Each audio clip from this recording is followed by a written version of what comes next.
Now, our top story this hour. In the fourth missiles test this year, North Korea has fired two suspected short-range ballistic missiles. South Korea's military has reported that the missiles were fired from an airport in Pyongyang. Japan's government also reported the launch. Chief Cabinet Secretary Hirokazu Matsuno condemned the launches as a threat to the region's peace and security.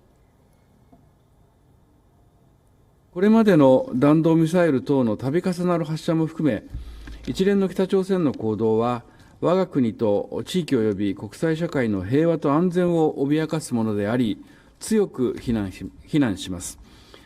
国民の生命、財産を守り抜くため、引き続き情報の収集、分析及び警戒監視に全力を挙げ、今後追加して公表すべき情報を入手した場合には、速やかに発表することとしたいと考えております。In less than 2 weeks, nuclear-armed North Korea has conducted 3 other missile tests. It is an unusual frequency of launches. 2 of those involved single hypersonic missiles, which are capable of high speeds and maneuvering after launch. The last one involved a pair of short-range ballistic missiles fired from train cars. And the latest launch appeared to involve 2 short-range ballistic missiles fired east from Sunan airfield in Pyongyang. The latest launches have drawn both condemnation and an appeal for dialogue. The United States administration has imposed new sanctions over North Korean missile launches. It is even pushing for more. In response to these string of launches, the United States last week imposed sanctions on Pyongyang. The nuclear-armed country defended the missile test as its sovereign right to self-defense. It instead accused the United States of intentionally escalating the situation with new sanctions. Pyongyang called it a provocation. Biden administration called on the UN Security Council to blacklist several North Korean individuals and entities. It also repeated calls for Pyongyang to return to talks aimed at reducing tensions. The United States persuaded North Korea to surrender its arsenal of nuclear weapons and ballistic missiles. Pyongyang has doubled down on its drive to modernize the military. This is despite biting international sanctions over its weapons program. It has refused to respond to United States' appeal for talks.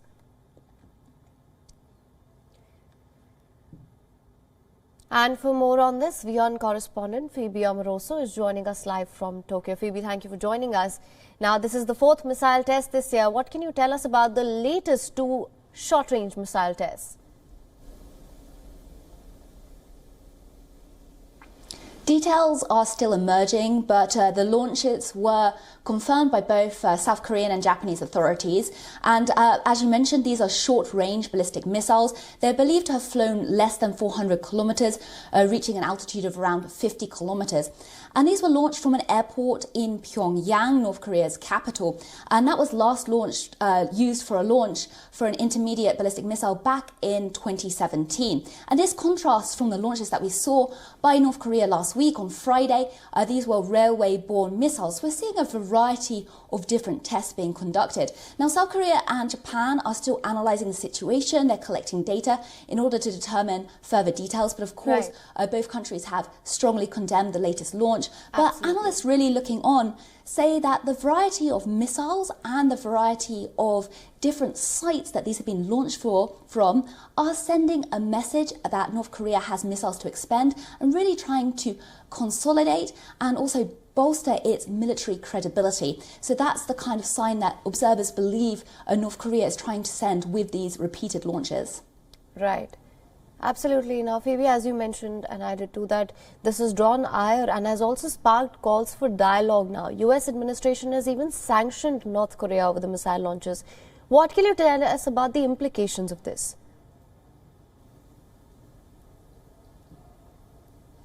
The implications are that the sanctions are not working, and that is a grave concern because that has been the primary toolkit that the United States has been using in order to respond to Pyongyang. So sanctions have been in place for many months, and as we've just heard, last Wednesday the United States imposed fresh sanctions and called on blacklisting of certain North Korean companies and individuals.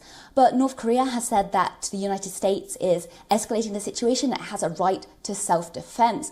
Well, the US really has not approached the situation with anything new, aside from these fresh sanctions. And there have been calls over the past couple of years for the United States to really lay out a clear policy or clear direction on how it's going to handle this going forward, because what we're seeing from this current situation, at least according to several observers, is that we're reaching a stalemate. There is going to be no progress given the current situation. And the longer that North Korea keeps testing these missiles, the greater the risk for a miscalculation and that this situation could escalate. So those are really grave concerns that many have with regards to security in the region. Right. You're right, Phoebe. Now, North Korea remains determined to continue defense and military modernization. Now, what can we expect going forward?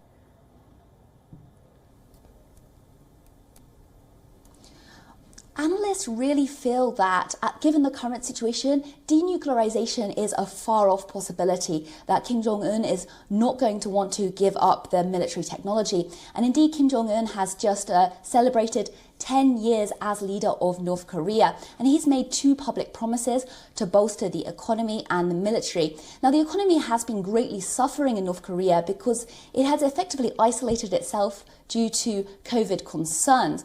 However, there is a development on that front that a North Korean train crossed the border with China on Sunday, and it's believed that trade with China is looking set to resume very shortly. Now, observers say that the timing of this is no coincidence, and this would make Beijing somewhat complicit in North Korea's latest launches.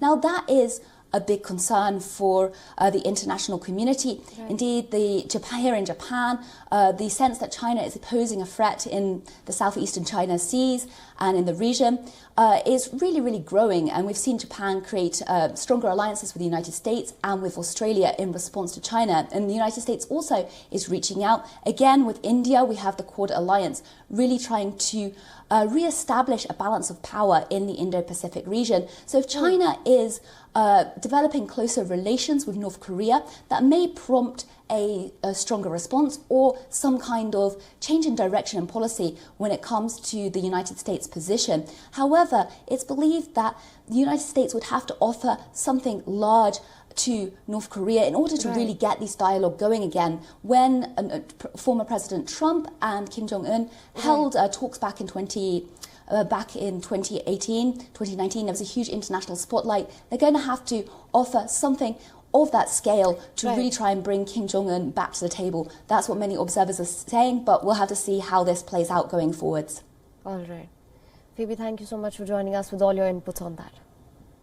WION is now available in your country. Download the app now. Get all the news on the move.